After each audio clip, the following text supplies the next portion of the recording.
Bayan sa pagsisimula ng 2024 Asia-Pacific Ministerial Conference on Disaster Risk Reduction, kinilala ang mahalagang papel ng media sa paghahatid ng balita at impormasyon sa tuwing may kalamidad.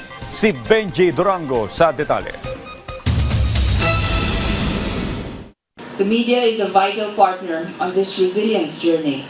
Media ang unang itinanghal sa pagbubukas ng 5-day conference ng 2024 Asia-Pacific Ministerial Conference for Disaster Risk Reduction.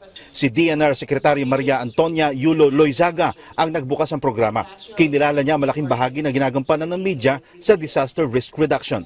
The work you do, whether in print, broadcast, or digital media, will shape the global conversation around disaster risk reduction. Nandito rin si Defense Secretary Gilbert Chodoro para makibahagi sa talakayan.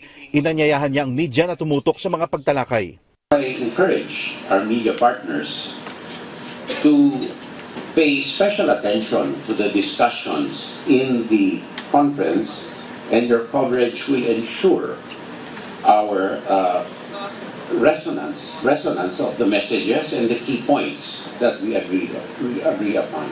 Nagpadala rin ng mensahe si Communications Secretary Cesar Chavez na nagpaalala sa media na panatilihin ang responsabling pagbabalita na magiging gabay ng gobyerno sa pagresponde sa anumang kalamidad. Nagpapasalamat siya sa UNDRR dahil sa pagkilala nito sa bansa sa pagtaguyod ng regional responsibility.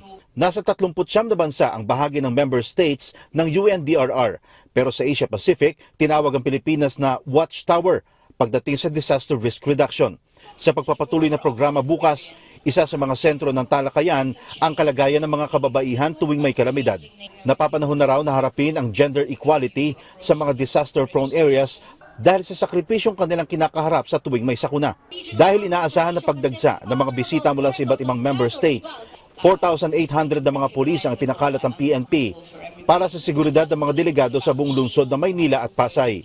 Sinuspindi rin ng PNP ang lahat ng permit to carry ng mga baril sa buong NCR. Ibig sabihin, ipagbabawal muna ang pagbibitbit ng baril kahit may papel ito.